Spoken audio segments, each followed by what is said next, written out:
Welcome to For the Record, an unfiltered view on current trends and timeless advice for surviving in the aesthetics industry. Whether you're an injector, practice owner, sales rep, or marketer, it's time to set the record straight. Each week, we cut through the chaos and showcase diverse perspectives and winning ideas from the best minds in the industry. I'm your host, Dr. Tiffany Hall, Chief Growth Officer at Aesthetic Record. Now, let's get started on this week's episode.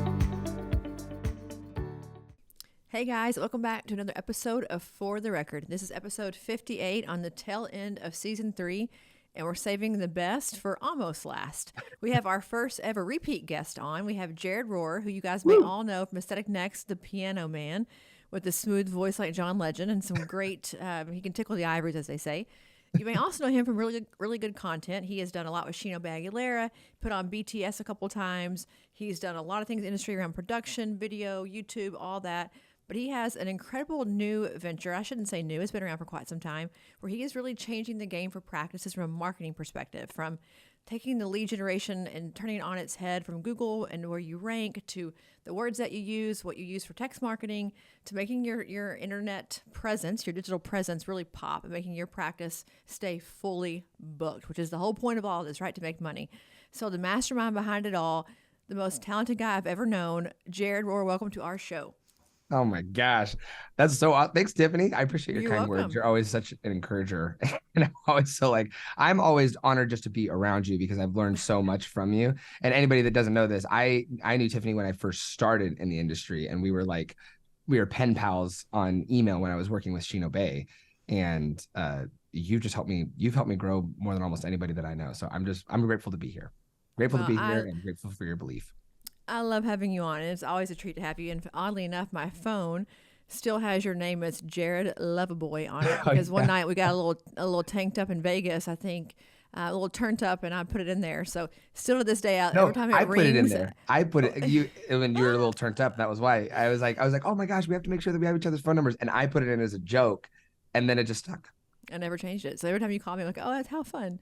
But you're doing some really cool stuff. You're a guy whose brain I love to pick about all things marketing. Digital marketing is really your forte. You've taken it into a whole new direction with the company Aesthetic Conversion. So guys, it's AC, Aesthetic Conversion. It's the website is fantastic, easy to read, easy to navigate. You are living out what you preach, obviously. And I want to hear all about that today and what you're doing, part of Gain Business Faculty. So you're touring the country talking about business concepts. Just did a big thing for Revision, I think, last week about the top 50 accounts. Yeah, that and was helping fun. them to make an impact. And so I think Google is so unknown, as you know. It's like an anomaly, mystical creature in the world. We don't understand the algorithm. I think that's part of it. How do we market with email, with text, AI coming into the fold now? So I want to start with at the very top, when you're out and about and talking with your clients, what are you hearing about in this industry today are the most pressing issues? There's a handful of issues that I think people struggle with the most. I think one of the biggest things is not understanding the value and the purpose of your website. It's something that I've been shaping for a while. There's a great, and I know that you love him too. There's a great guy named Donald Miller that owns a company called Building Your Story Brand that I've learned a ton from, especially philosophically from how you should build your digital presence. And you need to be thinking about your website as your digital storefront. There are so many meticulous hours that practices spend like digging in deep on, okay, what happens when the person walks through the front door? And then how do we greet them? What's the exact verbiage? Where do they sit? What are the things that we put around them? Where are the banners that we're posting up about our specials? When they're sitting in the chair, what are they seeing on the TV in front of them? And how do we have that conversation? What does it look like to add on more? Like there is an ad nauseum people go in the practice to say, what does that journey look like when somebody enters our business? But one thing that I think is not considered enough is that your website is your digital storefront. That is when people walk in through your digital door. What's the conversation that they're having? How are we encouraging them to book appointments? How are we showing them appropriately what services you guys have? And how are we leading them through that conversation so that by the end of it, they say, yes, this is the practice for me. I'm going to book a service with them. And I'm really excited about it. I'm not skeptical about them. I don't think they're sketchy because being on the other side of things with the website, you want to let it lead that conversation. So I think intentionality around websites is something that I think is shifting and forming within the industry, and it's not something that's respected enough yet. I think for the longest time, your website was just, let's put all our information out there. Let's put every single service out there. And I'm starting to see people tweak and switch where they're like, oh my gosh, maybe I shouldn't just put every single product name that I use on my website. Maybe I should actually list it by outcome, because that's what people are actually looking for. They aren't going on. People think, you get tons of people that are brand new to the industry. You get like brand new patients that are like, oh, I need Botox. Botox will fix literally every problem I have.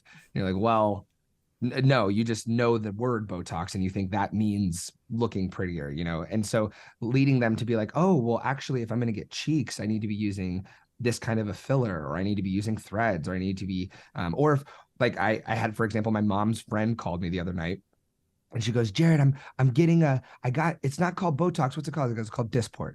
And she goes, yeah, I got Dysport, Jared, and it's not getting rid of my wrinkles. I said, well, it might decrease your movement. It's not going to get rid of your wrinkles altogether. She's in her 60s. And I was like, you probably need something else. Did they suggest anything else? She goes, yeah, they said microneedling and maybe a laser. And I said, yeah, that sounds more accurate to me. And she goes, but I thought, Botox or neurotoxin fixes everything. I said, well, you might not have had all the education. So something that I have just been passionate about recently is making sure that the website is not just an informational post that you just check the box. It should be leading that conversation. And the websites that we see do that well are getting insane conversion rates. They are converting way more people into their sales funnels than anybody. And they're outperforming other websites month over month over month. And the scary thing is, if you're not doing this with your website, you need to be, because you are going to be outperformed by somebody up the street that just started last month. Unfortunately, you could have been in business for 15 years and you're going to have somebody up the street that does a better job showing up on Google and does a better job leading people through the conversation on their website and takes the appointments that could be coming towards your practice. So I think leading the conversation is one of the things that I think is undervalued the most, that people struggle with. And that usually they're like, oh, I can do that, when we have that conversation. Well, so let's rewind 4 or 5 years ago. People were convinced they just had to have Instagram. Like when Instagram really started its like fame, trajectory. And it's like, guys, you have to have a website. Like people have to come look at your before and afters, your services, find out the About Us section. Like Instagram is a moment in time. It's a snapshot of something. Like, a post that's on your grid is not getting reviewed all the time. It's just there. But your website's constantly being looked at and evaluated and scrutinized by, onlookers. We work at the company and do some online booking things, and people don't have websites. And I'm always shocked. Like, how do you think you're going to drive traffic? Like, where are you going to put your booking link? On your Instagram link in bio? It's got to be on your website. And I feel like it's almost a sure bet. You can have a website and no Instagram and be crazy successful. You can never have Instagram and no website and be crazy successful. I just think it can never work. We have so many doctors who look at Steve Yolen. He has no social presence at all, but he has a great website that people are coming to, word of mouth referrals. He has a brand that he's really built that still propagates and perpetuates beyond him. And it doesn't take Instagram. So I think that there is a misnomer right now that Instagram is the holy grail. And while it is certainly important, especially from injector to injector communications, a website to me is just a place where all of your content lives. And I love what you mentioned about your mom with the whole Dysport thing. Is you think about that, if that picture online showed a multimodality correction, but it showed the before and after using Dysport, laser, microneedling, or filler, they could walk in saying, gosh, I love that before and after. And then the injector's like, oh, this patient used these 4 modalities. I recommend the same thing for you, plus 1 more. It just makes the conversation easier to start versus having to upsell from the get-go that it's going to take all those things to achieve that result. It's almost like you give them the behind the scenes of this great, incredible outcome is because of these 4 or 5 things. Yeah. Instagram is hard to do that because you don't have enough format, enough time for that. And you can't really tell the patient's story in 1 minute, let's be honest.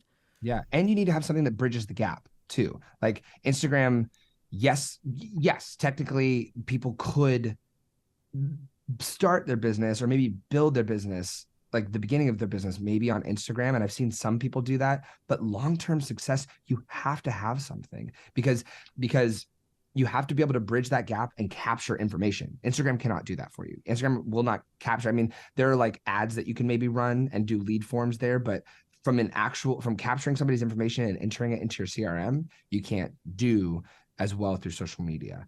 And the goal of social media is that it enters people into your sales funnel. Like the goal is it's top of funnel. It's one of the first like handshakes that you get into your business, which is good. But we want to be able to capture their information so they can enter into your monthly newsletter, your texts that you're sending out. We want to make sure that you have multiple touch points on these people so that if somebody's not quite ready, 3 months down the road, they're still getting your newsletters and they say, you know what? That's right. I just got an email from those guys.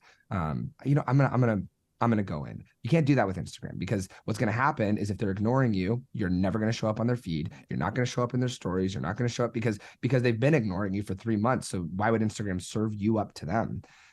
But if you can force your way in with an email or a text, then you're essentially, you've already captured that lead at that point because you don't own the lead until you have the list. You don't own the lead until you have the list. You can't get your Instagram followers. If you decided to leave Instagram, you cannot take all 30,000 of your followers, or however many followers an individual has, 20,000, 30,000 followers. You cannot take them with you to your other platforms. You can encourage them to go follow you, but you can't export that list as a CSV with their name, contact, phone number, email address, and just import it somewhere else. Because Instagram wants the lead. That's Instagram's lead, and you are helping to build their business by obsessing over the social media platforms, because the social media platforms are just that. It's a top of funnel opportunity to grab attention and put them into your actual list. Because if you don't own the lead, then you don't own the lead. Yeah, you're just renting space on their storefront. That's we right. had Ernice Williams on last year. She's an attorney. You guys probably know her, but she said, with Instagram, because her whole thing was like, even the legalities of that, like you're just renting from Instagram. They can shut you down at any moment. They can say, they can shadow ban you. They can cut you off. You can lose a password. And gosh, it takes, 3 months to get it back, or you have to get verified again. When it's your own website and your own email list, you own that stuff. Like that is yours. And so no one can say you can't send emails anymore. Like obviously if you get banned from Mailgun or Singrid or somebody, but you own that person. And so again, to your point, if I go from CRM1 to CRM2, I can take the list with me. Absolutely. I can take it wherever I want to go, but with Instagram, I can't. So I think that there's, thinking about our sites and kind of going deep in that, if I'm going to set my website up to sell stuff, like to get them to convert, are there key differences? Because I hear a lot about, I'm going to put Botox on there and Juvederm, whatever, because the words. And I'm like, SEO only works if not everyone's doing the exact same thing. When you use that exact same blurb from the company and every website in the whole city, it no longer has any value. So how do you set your site up to really convert patients into, or leads at least, into patients? Yeah. So the two things that you touched on there, and I can touch on the first one in a minute too. But like when you were talking about, do we put Dysport or Botox or Juvederm on our site? As far as SEO goes, one of the things that I've been obsessing over recently is short tail versus long tail keywords. And short tail is like just using the brand name. It's just saying Dysport. And then you populate some sort of a blog or something and you get backlinks for a Dysport article or something like that. However, people aren't searching that. They're not searching Dysport near me. Where's the closest place I can get Dysport? The newest patient is searching, how do I get rid of my deep etched wrinkles? They're searching fine line and wrinkle remover or something like that. They're searching these weird phrases that you can do research on locally to see what the most searched for phrases are. But if neurotoxin has, 4,000 searches a month, how do I remove my wrinkles is going to have 25,000 searches a month. And you want that. You want that traffic, because that traffic is saying, give me a specialist who has a local solution. So that's one little differentiator. We can talk more about that later. But as far as setting your website up to sell and to have that conversion, you have to think through, how would you have a sales conversation? So when you're at the top of your website, when you're at the hero of your website, you want to have some sort of an empathetic statement where you're identifying with the client's potential concern. And this is where brands start attracting the people they want. Because, if your whole thing as a med spa or as an aesthetic medicine practice, if your whole thing is that, hey, we offer the best prices, then maybe at the top of your website, it says all the glam, none of the charge, or all the glam, half the price, the look you've always wanted at the price you can afford. Something that people are like, oh my gosh, yes, that's me. Because you want to identify with your target demographic. There are a lot of people that are listening to this right now. They're like, I would never. And it's like, yeah, maybe you would, maybe you wouldn't. So what would you say? Because like there are practices. There's I was talking to uh I'm not going to say his name because I don't have his permission, but I will say I was talking to somebody who owns a very successful chain of practices, and I was asking him about his target demographic, and he goes, "Our target demographic makes $70,000 a year," and I was like, 70 grand a year? And he goes, "Yeah, yeah, we offer very, very affordable aesthetic treatments, and that's our thing. There are other practices that do just as much in revenue as him, but their whole thing is they have less patients and they charge more. So those people appeal to maybe the luxury vibe, and they say, or maybe they're appealing to demographics that are above 60, and they say, gain back the look of your youth or something like that. And that person, they're like, oh, great, that's my target demographic. So picking the person that you're speaking to first is crucial. And knowing who you want to be doing business with you first is crucial, because that's going to help you to lay out this copy. So that first section, you're going to identify with whoever that person is. So if the person that is a bargain hunter gets on your site and you're a luxury practice and you're only focusing on a few, then that phrase is probably going to turn them off, and vice versa. If they're a luxury person and they're looking for some sort of a luxe experience and you have some sort of a bargain phrase, that's probably going to turn them off too. And that's totally fine, because you don't want to deal with them anyway, and vice versa. They don't want to deal with the other way around. The luxury practice doesn't want to deal with the bargain hunter, and the bargain hunting practice doesn't want to deal with the luxury person who thinks that they need this, and this, and this. You got to treat me like this. They're like, no. That's not how we do it here. We get them in, we get them out. That's it. Like they have a target group of people that they're shooting for. So that first section, you want to make sure that you identify with your person. Then I always recommend, and the people that do this do very well, I always recommend afterwards, you give them something for free. Doesn't have to be a service, doesn't have to be whatever, but you give something that they would value at around $20, so that they will give you their email address and their phone number. You say, hey, fill out your information below to get a free skincare consult from one of our estheticians, or something like that. And they say, oh my gosh, I would love to. I want to learn more about my different types of skin, or sign up below to receive our info on oily skin or your skin type or something like that. Something that allows you to capture their information, because the goal of your website is to capture that person's information so that you can then reach out to them and book the appointment. Yes, we would love for 100% of the people to click our aesthetic record link that just books the appointment right away out of the website. Unfortunately, that's not always the case, and some people need time to warm up to that. So your goal on your website is, yes, you want to have the booking links available, and having something like Aesthetic Records booking calendar increases conversion rate by a significant amount, by the way. There are people who are really nervous about it, that are like, and I'd love to hear actually your thoughts on that, on the actual booking calendar itself, because there are a lot of people who are like, no, I would never let somebody book themselves into my schedule and blah, blah, blah. And they just like, no, I'm not giving the patient control of my schedule. And I'm like, you can tell that calendar how to book it in the same way that you would tell a front desk person. So I don't understand the fear here. Like, you can say, here are the parameters I want in place for you to make the decision on whether or not they could book in that time slot. And am I crazy? Isn't that more or less what they should be, how they should be programming these calendars to work? So here's where I think the wheels fall off. First, I want to go back to one thing that you said about the $20 item for free. Yeah. This is where buying a Vizia has an ROI for you, because Vizia doesn't really have a fee to it, right? You don't pay. It's not a service that you get and you pay something for it. But if you said to someone, if you fill out this form, you get a free, in-depth, computer, digital, whatever you want to call it, facial in-depth scan of your skincare, and we'll recommend for you the right products afterwards. That service is a physical thing you can get. You can see the pictures of it. You can get the printouts of it. Like, it's a thing that you walk away with, and it also tells you what to buy. So it dictates a buying choice as soon as it's finished. So it's free-ish, but that's where I think sometimes devices, you don't feel like they're going to make you money, but they are the gateway to so many more things that the ROI is like hidden, but it is large. That's one for me, that you can sell skincare on a Vizia all day long. So side note.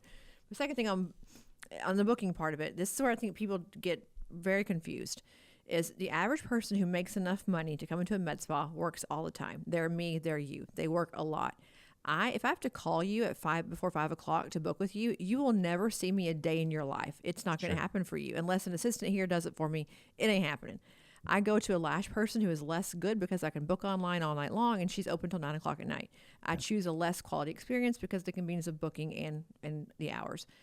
What I think people think of when it comes to booking in a med spa is the patient's going to book the wrong thing. It's going to mess up my schedule for the whole day. I'm going to move them all around. It's just going to be chaos. Well, newsflash, your front desk person is also not an injector. They're going to book the wrong thing also. They're going to hear the patient say, I want to get rid of my wrinkles. They're going to think Dysport. The patient actually needs microneedling, RF microneedling, or they need a full sculpture treatment, or they need some in-depth laser, but they booked them for Dysport because they heard I got wrinkles and I want them to go away. A front desk person, unless they are a trained injector looking at a patient in real time doing a consult, they also don't know the answer. I don't care how good they are because they're on the phone talking to someone. They're as likely to make a mistake as a patient is on their own. But the benefit of it is the patient will actually book, and if it is wrong, I can call them and change it. If they choose not to book at all, I have no access to them. Again, the funnel is closed. I have no email address, no phone number. So the worst that can happen to you with online booking is that you don't have it and you don't get them. The best that can happen to you is that you get them and it's wrong and you fix it, it's okay, and you move on. Yeah. Because But it's the same phone call. You're it's the still same phone calling call. them. You know what I mean? Like if they book it and give you their information and it's jacked up because they're like, oh my gosh, they booked for five things within 30 minutes. It's not going to happen.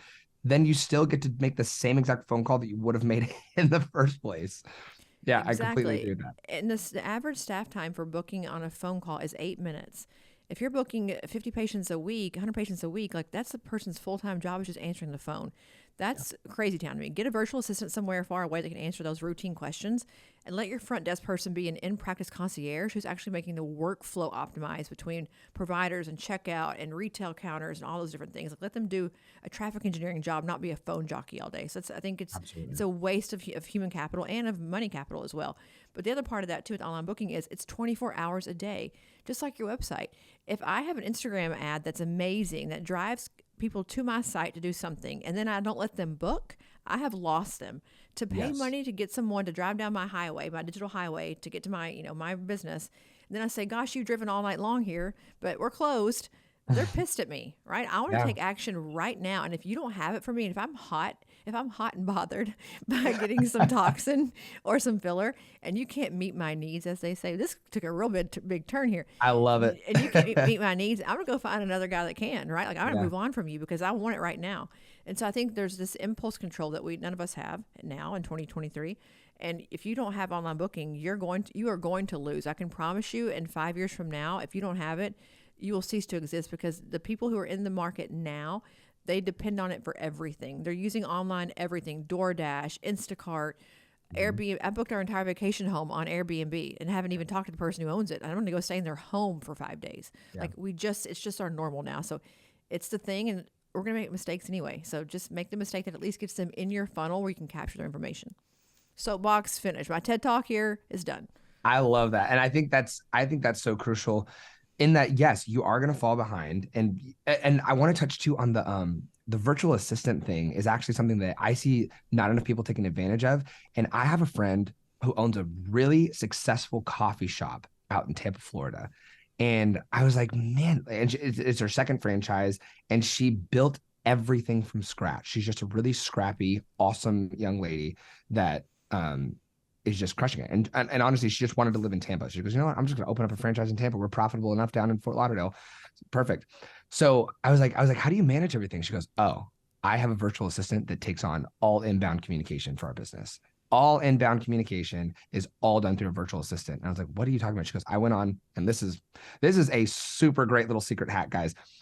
It's called onlinejobs.ph. It's a job board that you can post to that is in the Philippines for amazing people that can make themselves. Yeah, you guys, right? Are you guys using onlinejobs.ph? Well, we use the Philippines. They're incredible. They're incredibly educated. They all have master's degrees. They're sharp as tacks. They have good English. Like they're phenomenal, and they are loyal and great employees. Yes. And honestly, like some of our employees that work in the Philippines are some of my best friends now. Like I'm great friends with, like, and we have kids that are the same age. Like, and anyway, but online jobs PH, finding a good virtual assistant that can be kind of your just digital person is killer, and you can have them, you can have handful of them working, and you're paying them very good money for the Philippines as well. So it's just a great little hack that if you wanted to have a virtual assistant in partnership with your practice, that's an excellent idea. And I think that brings up, I think it brings up the next part of this too is let's say you're really good at this stuff. Let's say your site, you are converting. Then you have a whole different set of problems, right? Because you now have to have lead gen, you have to have nurturing campaigns and automations. And it's Yeah. like with marketing, it's never one and done. Every great success in marketing creates a whole nother opportunity Yeah. to do something. I shouldn't say failure or obstacle, an opportunity to do more things. So it's a never ending cycle. But okay, back to what you're saying about our funnel is, our header is good. We have our Yeah. emotional plea to our customer, which is Yeah. Don Miller's proud of you right now for talking Uh-huh. about Yeah. that. I'm sure he is. Then you're moving on down the pipeline. We've just done our online booking link, and then what happens next? Okay, so and we're just going to take the homepage, for example. Let's go down the rest of the page. And then I do want to touch on something else too with talking about sales funnels. We got the hero of the website. We're identifying with the person. The next one, we're saying, hey, here's a little solution for you based on this person. Here's a little solution for you that we think you'd like. And they need to, generally the accepted amount of money that something should be valued at is $20. That's why I said the $20 thing is if they think that would be worth $20 to me, they will give you their phone number and email for it. For example, I have a business coach that gave away an ebook for how to build a successful digital marketing agency. And he's been my coach for years now, but he gave that ebook away for free and I downloaded it. And that was the beginning of his funnel. But it was because I'd value that. I would have paid for that $20 for an amazing book on digital marketing agencies. So give them something that's valued at least $20. Next, we need to credential you. We need them to say, why should I trust this person? Okay. So a lot of practices, and in fact, every practice, you have plenty of education that went into you being able to become an aesthetic injector. So let's lean into that. And so you got whether it's you being the aesthetic injector, whether it's you having a full team, whatever it is. There's some people, I know that we've talked a lot about the branded house versus a house of brands. So you want to make sure that when you build, I'm the branded house camp. Some people are House of Brands camp, which is totally fine, but I'm a branded house camp. So I would say, hey, make sure that whatever copy you have here when you're credentialing yourself is going to be good for the next couple years, regardless of who filters in and out of your business. So you want them to believe in this next section, or you want to let them understand that you're going to take care of them. You're going to make them feel safe. You're going to use the most highly educated people with the most current and cutting edge techniques. You want them to understand that, oh my gosh, these people are up to date. They know what they're doing, and they've been doing it for a long time. And they're educated enough to be able to do it. Next, we haven't even told them what you do. We haven't told them your services yet, and we're still not going to. We're gonna the next section is we're gonna go into your reviews. We want them to know who likes these people. We want them to know, oh my gosh, these people are so good because of blah blah blah, and because of XYZ, and because of blah blah blah. So essentially, we're saying, hey, we can help you. Then we're saying, hey, here's something we can help you with right now. Then we're saying, here's who we are. Here's who likes us. Then we're going to, here's all the things that we do. You're going to have a top banner. So if somebody quickly is like, no, I don't want to go through your whole homepage and blah, blah, blah, and they want to just get right to your services, that's fine. If you have a navigational bar at the top, you can put your services and they can go to it. But for the people that are going to scroll through that homepage, we're going to lead them through a conversation. We're not just going to throw blocks of info up there and say, okay, great, let's put all of our services up front. Let's put our Instagram next, and let's put our this next, because we just think that that's going to work. Let's lead them through a conversation. Hey, I know who you are. Here's something really quick if you want it. Here's who I am, and here's who trusts me. And then lastly, here's what I do, and here's what I do really well.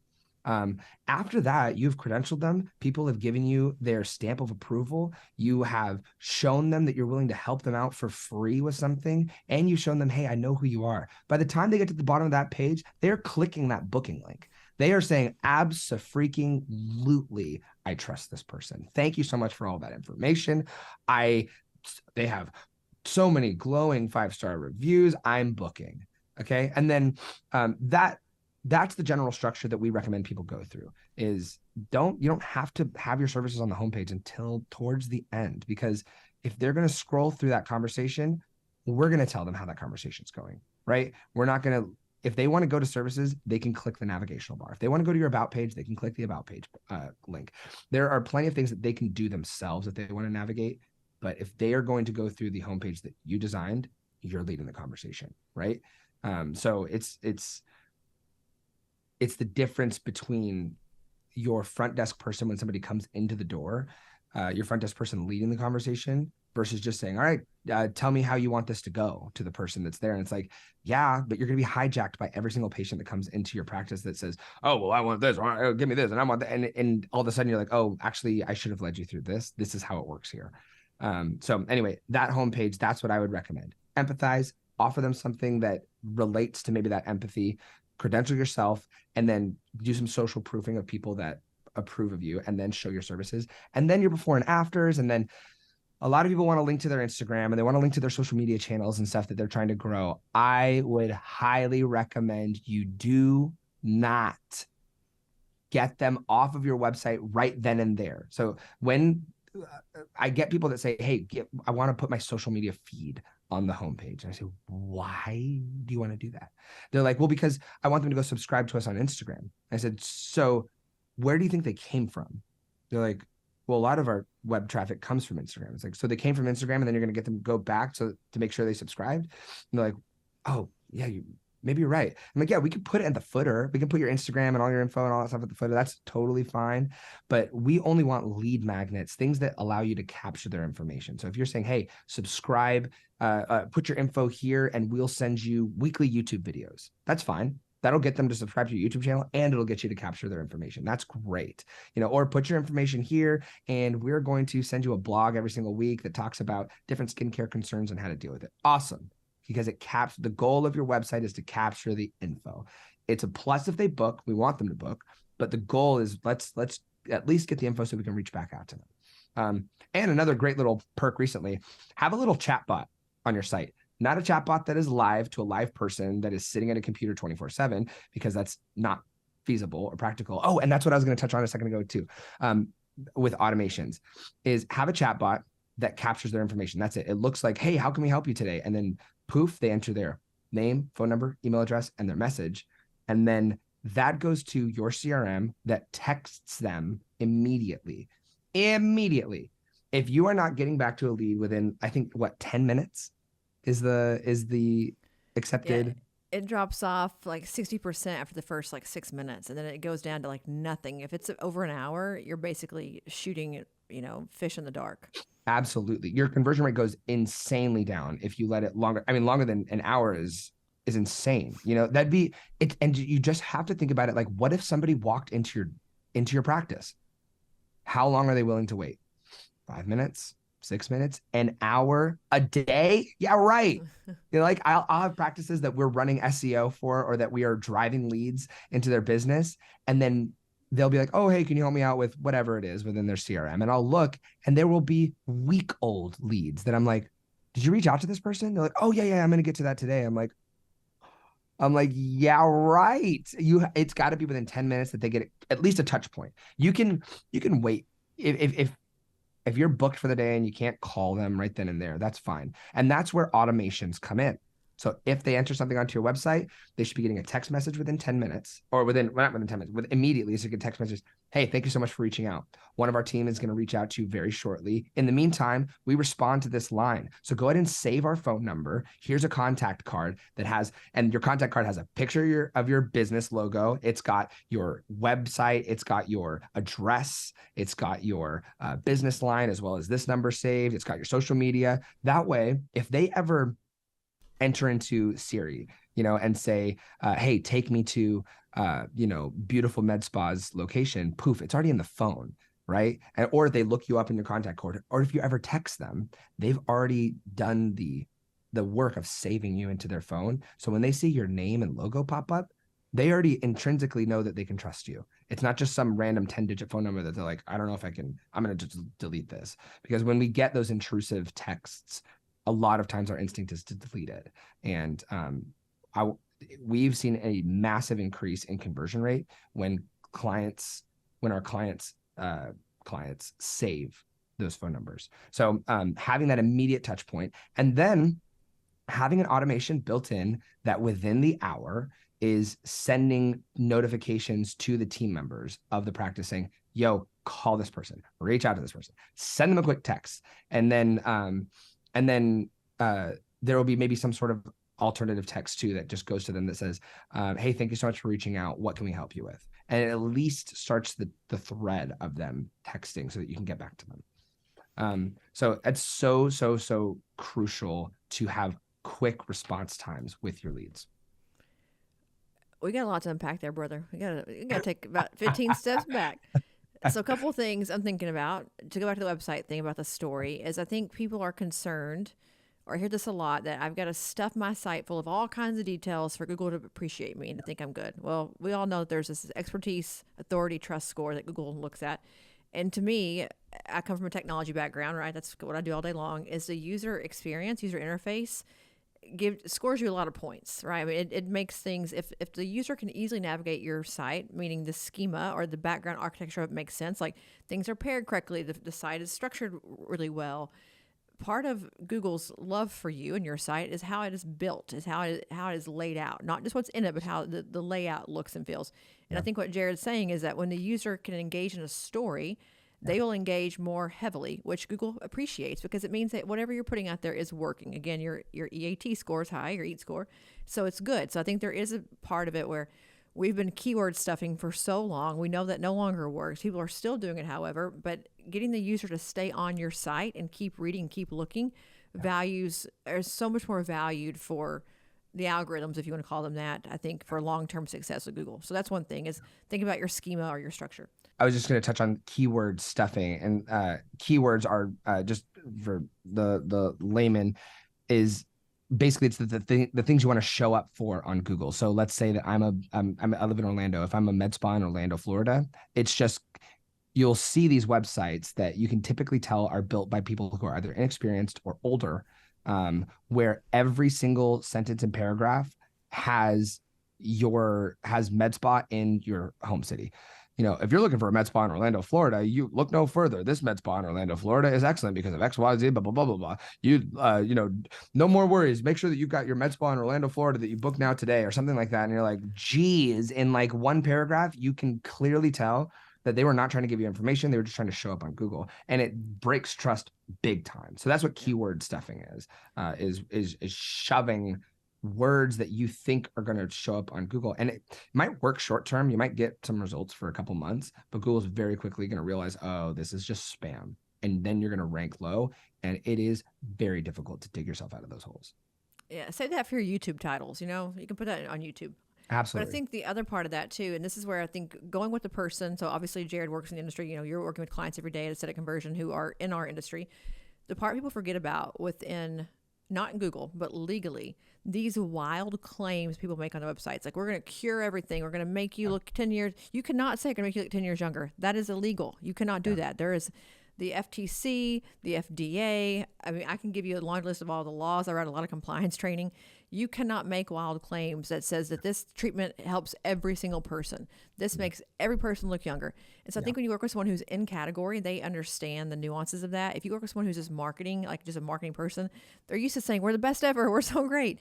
But when it comes to medicine and patients and prescriptions, you lose the ability to say those things, because if you do say those things on Instagram and on your website, you'll get a nice letter from the FDA or from the FTC that will say, you're donezo, sister. Cease and desist. Absolutely. Yeah. And or you'll just get shut down because they already made the appeal to Google and they removed your domain. Exactly. And so there's a huge risk there that people they never think about that. And that risk is right now ever more important. It's becoming a very hot topic across the industry, especially from the compliance perspective. So think about that. Last thing I'll say is you mentioned text message marketing, which I love. And I think that there is a key difference of the delivery of email and text. I think about this a lot because we think about it here too. If I get a text, I'm going to read it instantly. Like my quick win, it's almost like my tweet. I'm going to read the Twitter feed quick and dirty. And I'm going to probably respond or act in some way because I read it. I would love to be able to go back to my email and see what you sent me most recently and read about it or learn more about it. So I feel like the email, people are like, I'll just do text messaging. Like, but you need to send longer form content in email because I'm going to want to learn more about you, just like Instagram and your website. Same kind of dichotomy there. I want to get the text and think, they have a promo on coal sculpting. I just saw that they sent a blog out about that. I should read that because then I might decide to actually respond in the text and go book. So I think you have to really have both. The text messaging is so in the moment, and Yeah. it makes people do some kind of an action in that instant, which I think is so Yes. important for our impulse control. But And okay, I'm that's done the now. biggest, well, with those texts, that's the biggest thing for text success. When you said having something in that moment, is that texts need to be short, very short. If you have a long text you send out, you're sold. They're not even going to read it. If it's like a whole paragraph and you're just basically copy pasting what you would have put in an email into text, they're going to think that you're spam and they're going to block you. If you put 3 bullet points that says, hey, first name, hey, so-and-so, hey, first name, um, uh, come this month to Orlando Med Spa. We've got XYZ going on. We've got 20% off skincare. We've got this going on, and we've got this going on. Click yeah, or reply yes to claim any of these awesome offers, or reply book now to claim any of these awesome offers. Give them a call to action at the end of your text message that is automated, by the way, that you have a trigger built into your CRM that if they reply with book now or yes, or whatever your trigger word is, that it automatically enters them into your sales funnel for your salesperson and replies with the text saying, awesome, we're so excited. Which one specifically are you excited about? And that's just an automated text that goes back to them, but it starts the conversation and they're like used to texting already. Oh my gosh, well, I'm really interested in that skincare thing. I've been having some oily skin issues. Then your salesperson picks up the conversation and away they go. So having a call to action in those texts is crucial, and keeping them short, not overloading them with emojis. Having 1 or 2 is awesome, but overloading them with emojis, that's a lot of the education that we'll do with any clients who want to do their own text message marketing. We'll typically do, a couple blasts for them a month. And then sometimes people say, oh, well, I just want to send out a quick one. What do you think about this? And it'll have 45 emojis in it over and over. And I'm stressed reading your submission, so I cannot imagine what the rest of your people are. And then we'll rephrase it and say, hey, just make it like this. We're going to put 1 emoji in the whole thing, and here's what it's going to look like. And the conversion rates are insane. The conversion rate that you get out of text messaging when it's done properly and people trust you. When you're spamming people's phones, you're spamming people's phones.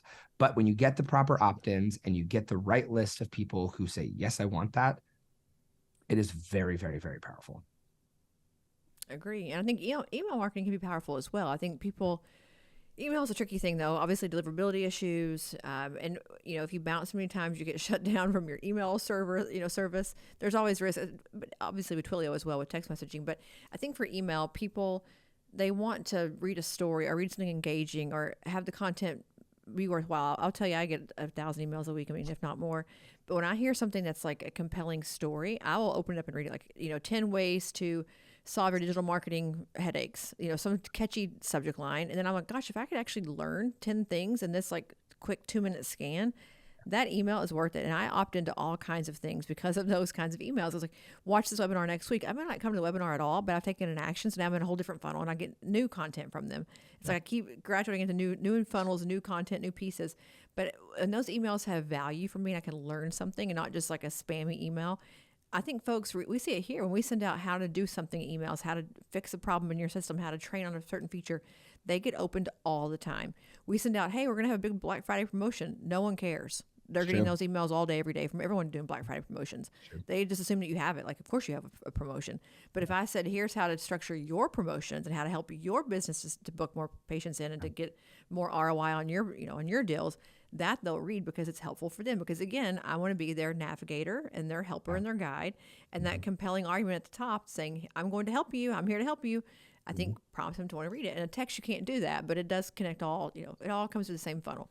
Yeah. Well, and the other thing too is you can structure those promotional emails not as, it's still probably good to send out the one that says big Black Friday deal for those that might want it, but to have an informational or a value add one that at the very end of it has a little bit that says, by the way, we're doing a big, and it's at the very, very bottom of the whole thing. By the way, we're doing a big Black Friday deal, XYZ. You've got the attention at that point too. And you provided the value so that by the end of it, they're like, oh my gosh, these guys are great. You've told them, hey, I'm willing to invest into you first and show you that I'm trustworthy and help your business. Like our goal is to help your business. And I think once people can believe that, then it's working with each other becomes a lot easier. Yeah, I think about like acne is like always a big one. It's like, here's the common ways we can help you fight acne, or what causes your acne. And it's like, don't eat chocolate, don't eat this, don't eat that, whatever it is. And then, oh, by the way, we have an amazing facial geared toward acneic skin. It's on promotion this month, and we can help put all these things you just learned about in place Yeah, in one visit. Like that to me, I'm like, oh, well, I just learned about all of it. Let me go get this done, absolutely. and then I'll have a clean slate to start. Yeah, I can start absolutely. fresh.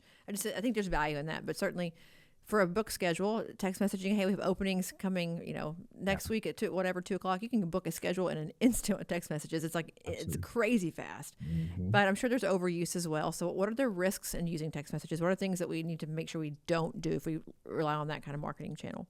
Yeah, overuse is a great word for it. Over texting people over and over and over, you're going to get your phone number flagged. You're going to get it brought down. And there's a new board. I forget what the board is exactly called, but A2P is the thing that they are ripping down. It's app to person texting, and this new board, it just got launched like a month ago, January 2023, and they are crashing down on spam text messages, which means that any 10-digit phone number that you have, 10 DLC, I think is what it's called. If it's the HTTP board that manages 10 DLCs, and the 10-digit phone numbers that you have that you're texting people from, if that thing is not approved first and foremost through the HTTP board, the mass text is not going through, period.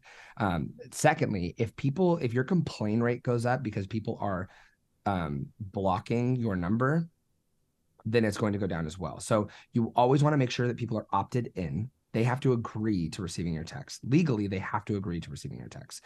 You're not going to be able to, you're not going to get sued or anything because of it, but they can take your number down, and they can make sure that you don't get to send texts anymore, which is very, very, very frustrating. And a lot of people, they rely on text for regular communication for their business. So you want to make sure that you are not over sending this so that people are blocking, and you want to make sure that people are opted in when they get this. So even if, let's say you're bringing on texting for the first time, I always encourage people, hey, send one big text saying, hey, just wanted to let you know, this is Orlando Med Spa. We just got a phone number, and we want to send you guys one monthly text that's letting you know about specials that we're doing in the practice. Reply yes to opt into this group. Reply no to opt out. Don't tell them reply stop, because if you say reply stop, that's going to get You're flagged by done. the phone carriers as well, and you're going to get a big complaint rate right out the gate. Now, it's okay if if you're sending out to 1,000 people and 1 or 2, 5 or 10 people reply with stop, that's okay. But if you get 100, if you get 10% of your audience that is saying stop, your number might get taken down. So make sure that you get that opt-in first, because the last thing you want is to potentially future use this to like actually communicate with people, and then you can't because it's blocked on most lines. Yeah, I do Twilio all the time. We've been using the HUP thing in Twilio for, I don't know, a couple of years. And if you don't have your number all registered in the right way and do all Yeah. the compliance, I do it every single month. I have to do all the compliance monitoring. But part of it too is thinking about what you can and can't say. So people get really mad at me. They get really mad at us. The word CBD, you cannot send a text that says CBD on it. It will get flagged from Twilio, and you'll get your number shut off. It happens here all the time. And so we have hard stops in our system where you can't name a service CBD something, because we know that we rely on texting for appointment reminders, for follow-ups, and for even two-way text messaging. And so we know that if you name it CBD massage, CBD something, it will never get to the patient. And so we get these phone calls, like they're angry with us about so-and-so never got their messages. Like, yeah, because you wrote CBD in there. So then we put a flag that says you can't make that a service name. Now you're telling me how to do my charting. I'm like, no, I'm trying to make your life easier. If you were to text it on your own with your own Twilio number and your own system from any other app, it's going to have the same outcome. It's going to get blocked. So there are certain words you can't say. Even things, any kind of language that sounds inflammatory, like they're reviewing every text that goes through every day at Twilio all the time. And Twilio does all of us, like it does Uber, Lyft. I mean, it's the gold standard, Yeah. and they will shut numbers down left and right. And so I think text messaging, you have to be cognizant of your campaigns, what you're selling, what you're pushing. People getting mad, the traffic. I mean, if your emails get blocked, like the world's not over because you have texting. If your texting gets blocked and you really depend on that, it's a hard place to come back from. We had a It client really is. because of that new A2P board that got that pushed through in January. We had a client whose texts got like their single texts, like the one-on-one texts, were fine because there was like a grace period and they were able to get sent through. but their group text would not go through. And it was while we were like navigating that for them. And they were like, this has been a major, it was a major issue for them because their profitability went down that month in a very significant way. Like their profitability went down to the point where they're like, listen, this cannot happen next month because we didn't realize that this is like actually one of the biggest revenue generators, for us right now. So, and plus they had prepared for this. So you want to be as respectful as possible to that. And yeah, CBD and also PRP was a big one for a while too, where even on your website, you couldn't like put certain things about PRP because, you would get flagged. I think that one's still dicey. I think you can still get your hand slapped for PRP. I think Yeah. in certain states, because it's not technically FDA approved for what we say it's approved for. So I think Yeah. PRF is also a little dicey. Stem cells, you get in big trouble if you say stem cells. Exosomes you can say, but don't say stem cells. Yeah. I tell them just to avoid it altogether. I just say, hey, just focus on the outcome. And going back to like you talking about websites getting flagged for saying, look 10 years younger. I say, listen, just focus on appealing to the person, telling them what you do, and then getting them to book. Then yeah, if you want to, if you might get in trouble for what you say in your practice, but it's not going to ruin you in Google. So however you want to communicate that in practice is fine, but on your website, like empathize with the person and then let them know what you're going to do to solve the problem. You don't have to make wild claims, and let your before and after speak for themselves. Show them your before and afters and say, listen, this is what we made this person look like. They went from this, now they look like this. Yeah, you don't have to rely on wild claims to get patients.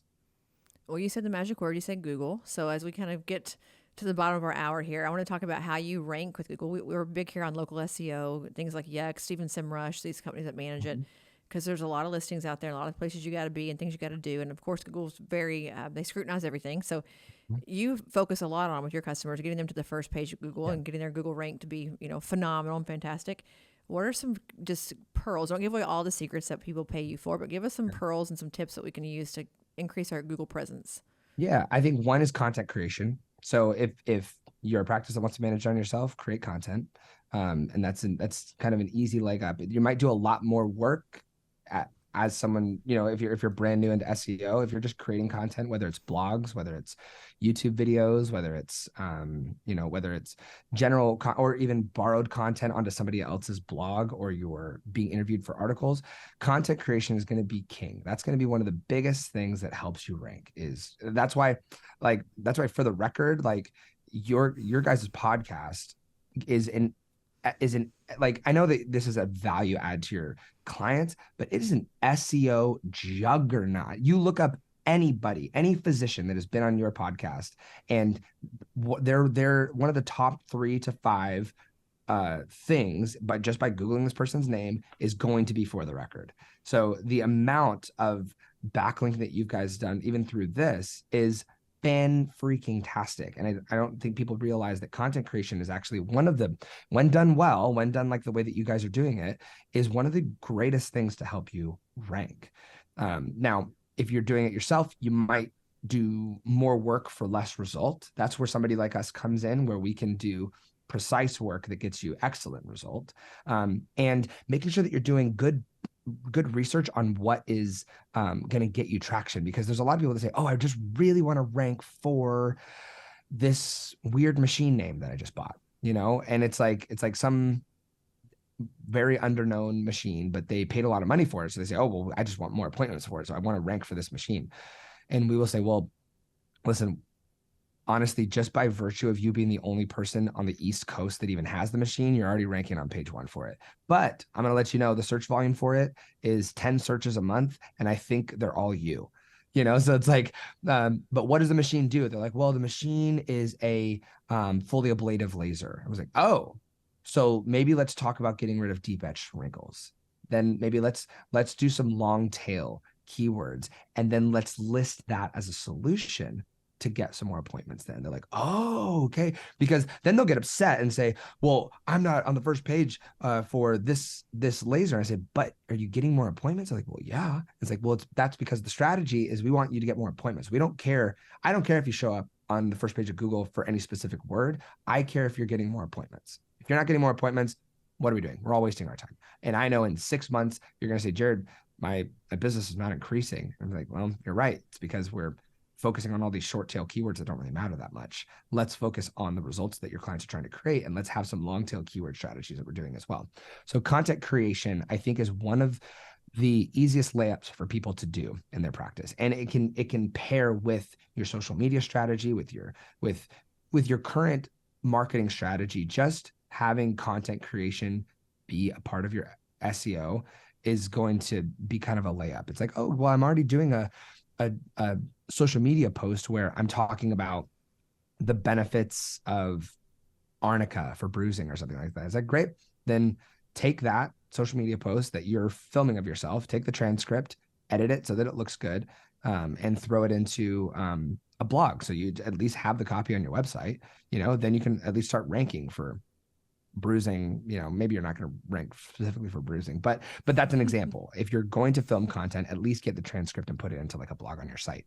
It's kind of a layup for people. Content creation is going to be king.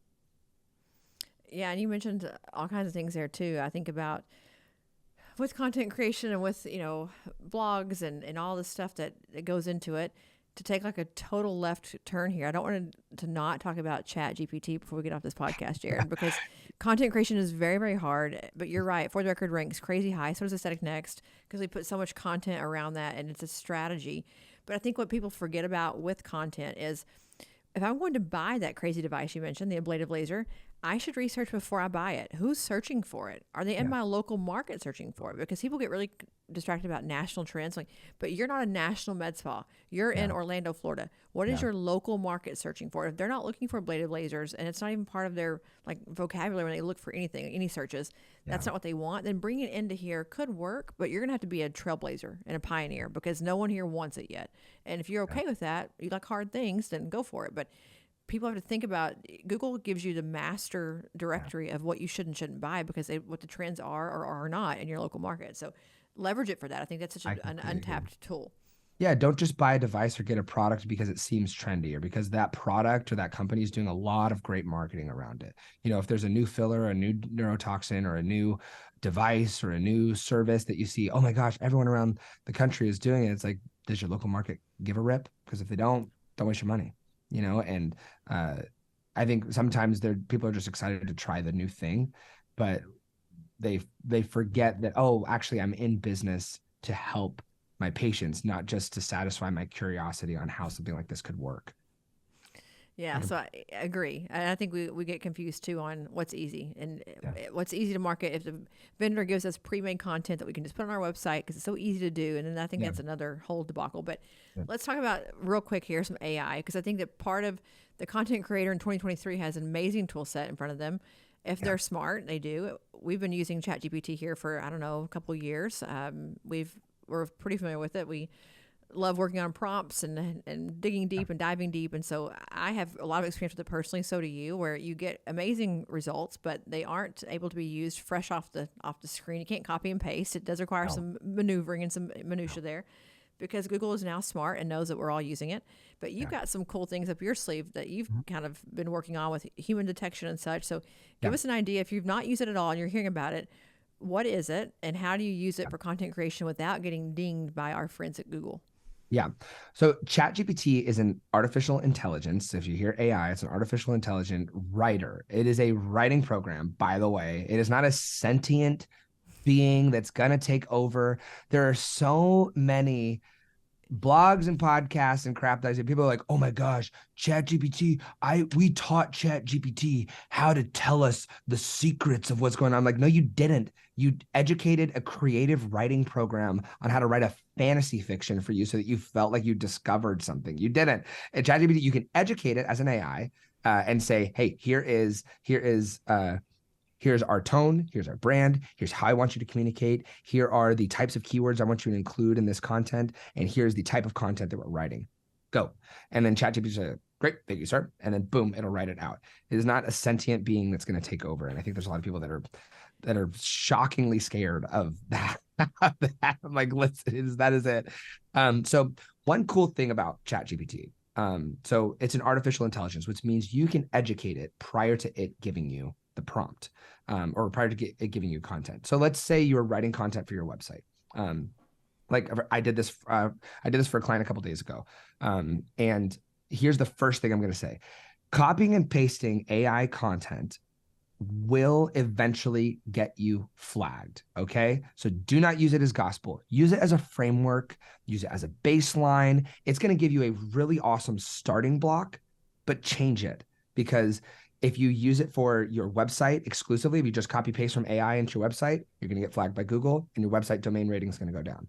If you use it for email marketing, and you copy and paste it into your emails, you're going to start to get flagged and your domain rating is going to go down. If you use it for text messages, you're going to start to get flagged and your text message rating is going to go down and you're going to start not being delivered. So do not copy paste directly from AI.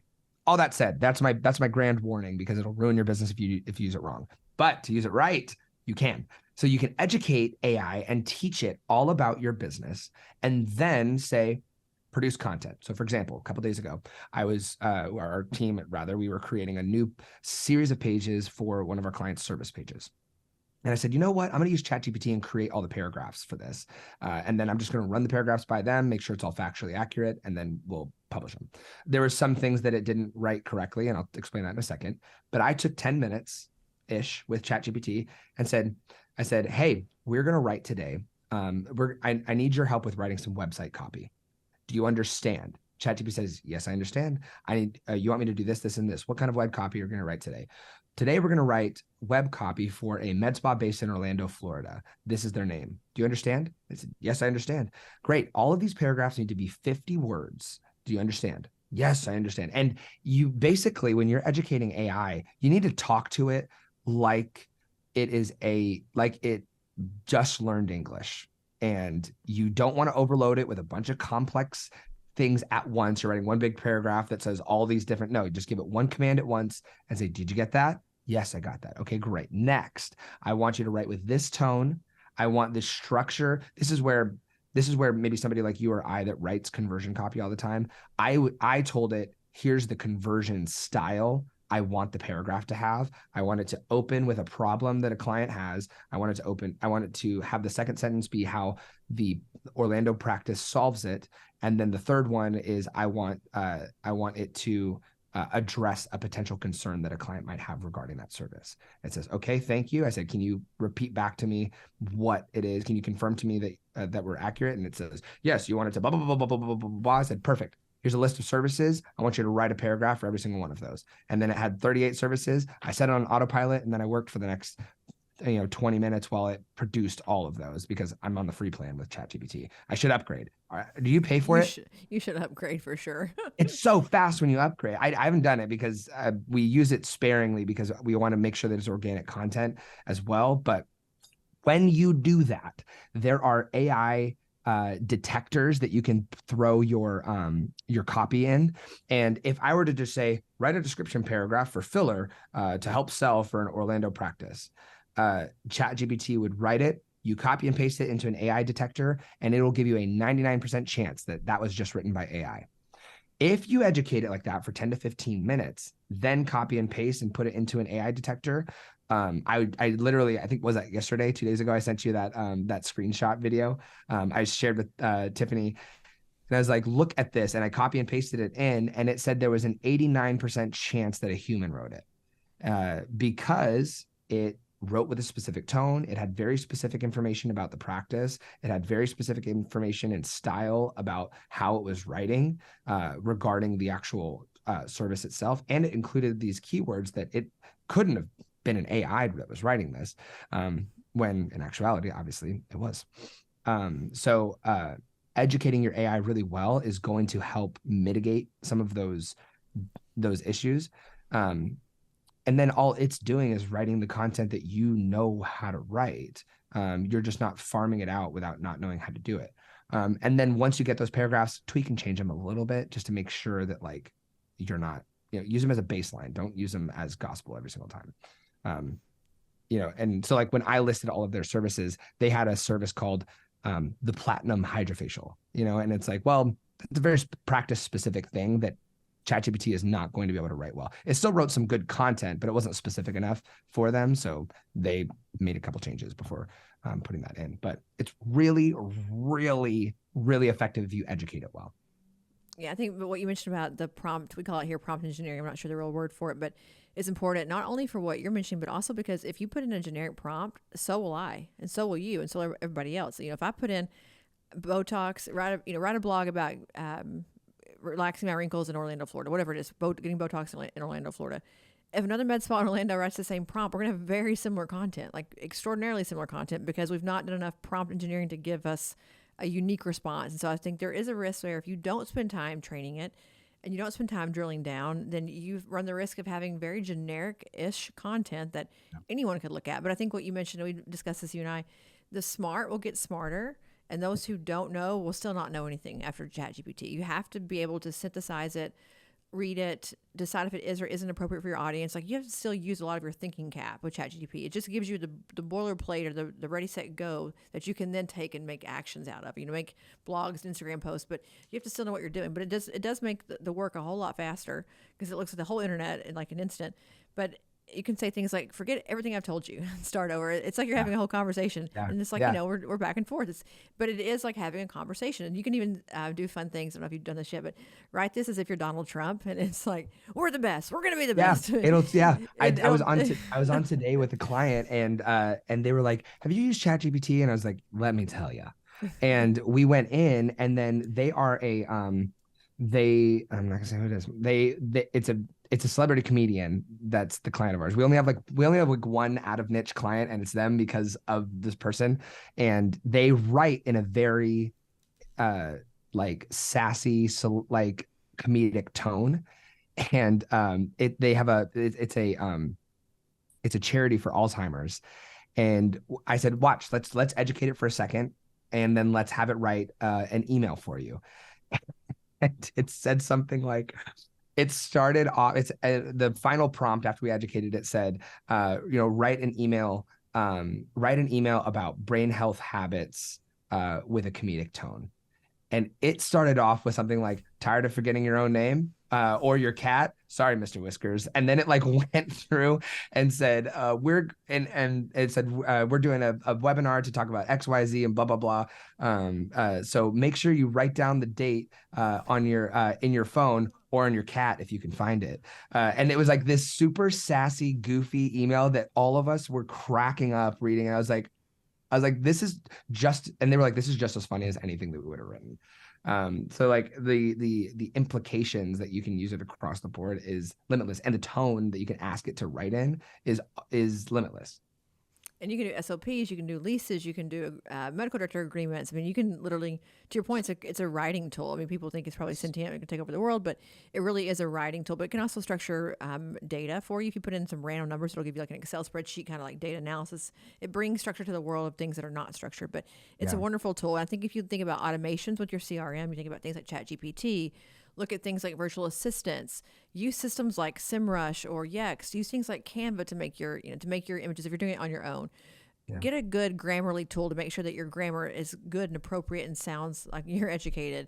Yeah. There are so many tools at our disposal now that if we have any of those things in place and then we bring on someone like you to come help us to really go to the next level, we already have a foundation in place to be amazing. I think when you start from nothing and then say, okay, Jared, what do we do next? And it's like you've got nothing done ever. I mean, it's a much harder hill for you to climb to get them there versus you polishing and making them amazing. So, and I think now more than ever, it doesn't take so much to be great. I mean, it doesn't take so much to at least get that bump that you need to start. And then you work with a consultant to really go to the next level and to really convert and make all the other pieces fall into place. So I think you can do some of it on your own, but you got to use smart tools. You're busy as an injector, as a practice owner. You're not the marketing person. Like, that's just not your job. That's not what you've been trained to do. You don't live in it all day like we do. So use what you have available to you. And I think that there's just, Absolutely. there's goods and there's bads, there's do's and there's don'ts, but whatever makes your website better, whatever makes your sales conversion process easier, whatever makes your content creation process easier, it's worth a try. Absolutely. Every time. Yeah, I completely agree. And there's other cool things you can do. Like I used it the other day when I was making I was working on a project internally, and I was like, I need to come up with service names for this practice. So I told ChatGPT, hey, I need a bunch of options for Botox service names. that are focused on being results oriented rather than it just being Botox. So they wrote out wrinkle relaxer treatments. They wrote out remove your wrinkle. They wrote out relax the face or whatever it was. They wrote out like 15 different options for me, and I said, "Ooh, I like that one, but let's change that word." So it's just an amazing. When calculators came around, I'm sure there were people that said mathematicians are going out of business. No, it just makes your job smoother, more efficient, and allows you as the practitioner to find the best option and run with that. That way, it gets rid of the thinking time that you don't have to have. You're outsourcing your thinking time. Well, the girls here use it to build their workout plans. So really, that's cool. It can do really anything. It can pass the bar. It can pass the medical school. All the step tests. It can pass like your final boards. I mean, it's crazy good. But all that to say, I think we are way over our time, which you and I are notorious for this. We just keep going and going and going. Mm-hmm. But first of all, I love having you on because I feel like you're just full of knowledge and excitement and passion for all that you do. And so I think it comes through here for sure. Talking about sales funnels and Google and chat AI and all the things it can be doing. But tell the audience how to find you because they're going to want to pick your brain, obviously. And also, if you have any more gain business things coming up in the near future, you'll be at Aesthetic Next for sure. You'll definitely be there doing a workshop on Google and Google Analytics, and also some discussions about text marketing and some different things inside of our business track. But give us your deets and then where we can find you next. Yeah, so you can go to aestheticconversion.com if you want to learn more about what we do or learn more about me. My phone number's on there, so if you want to text me, it's right on. And there's a little chat bot on there if you want to reach out to me and text me from there. I'm definitely doing Aesthetic Next. I'm doing a handful of other shows. I'm doing Learners and Legacies, which is coming up in a couple months as well. I'm doing a handful of great shows. I'm very excited for Aesthetic Next because of the talks and the workshops that you and I have been talking about. I'm very excited about, and what's going on with the Nexties in the background and the planning is very exciting as well. I'll be doing that. I don't have any gain business things booked at the moment, but I am in talks with a handful of practices that we might be booking something soon. So I'm working with Revision on a couple other fun projects too. So stay tuned. Yeah, especially Revision's Elite Retreat is coming up too. I'm going to be there. I think you'll be there, right? I'll be there too. Absolutely. Amazing. Yeah. So that's something that you should definitely be qualifying for if you're a revision practice.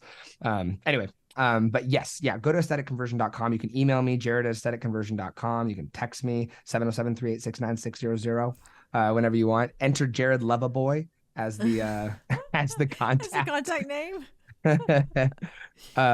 But yeah, if you have any questions, or honestly, if you just want to geek out like me and Tiffany do, feel free to reach out, and I will take a 1-hour phone call any day of the week to talk about how ChatGPT can improve your business, or about how SEO or proper web structure can improve your business. That's something that I appreciate you saying. That's the thing that I'm the most passionate about. Is I just want people to be excited about their business and to feel like they're moving towards the right direction. Anything I can do to help, even if that's just a conversation, I'm excited about that. And that's not, it's not just words. I like helping people out. So feel free to call or text me anytime.